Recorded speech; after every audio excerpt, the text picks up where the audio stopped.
Les différents groupes politico-militaires qui ont pris part au pré-dialogue de Doha au Qatar, signataires de l'accord de paix, rentrent au pays. Ils viennent accomplir leur engagement de participer à la restauration de la paix, à la cohésion sociale. Ils sont une quarantaine à revenir au pays ce samedi. Le ministre d'État chargé de la réconciliation nationale et du dialogue, Cheikh Ibn Oumar, et quelques membres du gouvernement sont à l'accueil. Des retours qui offrent de la joie du côté des militants, proches parents et amis.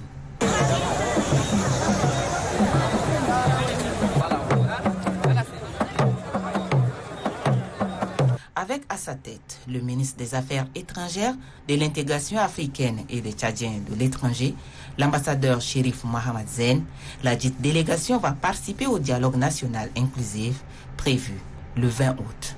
Espérons que cet accord constitue une étape décisive dans l'effort collectif de la construction, donc du soubassement d'une paix durable.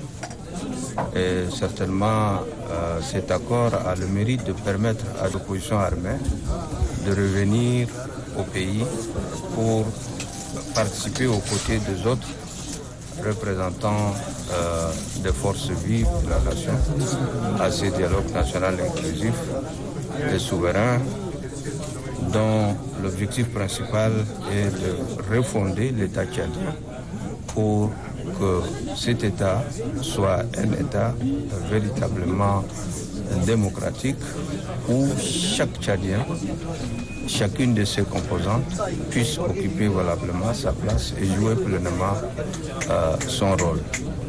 Et nous sommes heureux d'avoir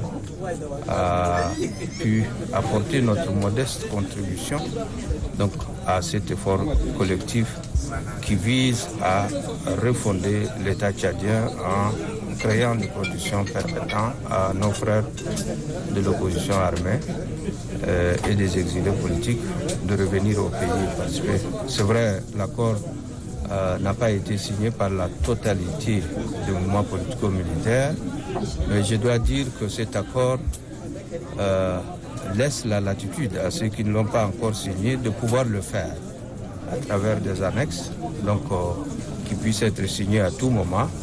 Et il n'est pas encore trop tard, je pense, que ceux qui n'ont pas signé l'accord puissent le faire pour également être à ce grand rendez-vous national qu'est le dialogue national inclusif et souverain. La violence et la guerre n'ont jamais rien réglé.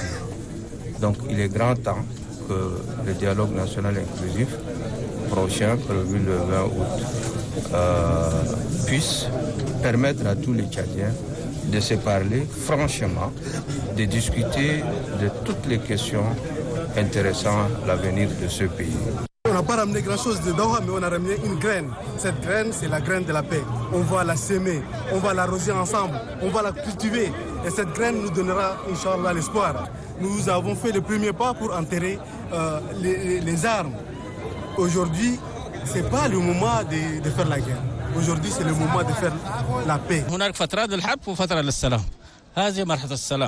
Il y a un temps pour la guerre, un temps pour la paix. Et aujourd'hui, c'est le temps de la paix. Moi, j'étais au mouvement patriotique du salut avant de regagner les politico-militaires depuis 1998.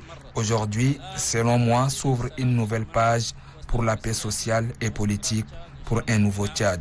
Je suis de retour avec de bonne foi, avec de cœur ouvert.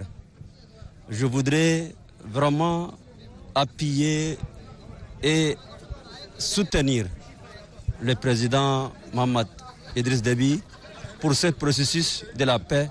Notre pays a besoin de nous, surtout la jeunesse tchadienne. Nous dédions cette paix au peuple tchadien, une paix durable et juste pour l'intérêt du pays. Nous ne sommes pas venus pour notre intérêt personnel, comme le pensent beaucoup de nos concitoyens. Nous demandons au peuple de comprendre la situation actuelle. J'ai un message particulier au peuple tchadien, un message de vivre ensemble et de la cohabitation pacifique. Je lui demande d'éviter la violence. C'est une journée historique Et nous pensons que la paix, ça va se réaliser. Nous pensons que nous pouvons aller avec beaucoup de certitude pour que notre pays devienne un pays stable. Et après la stabilité, on va développer le pays, Inch'Allah.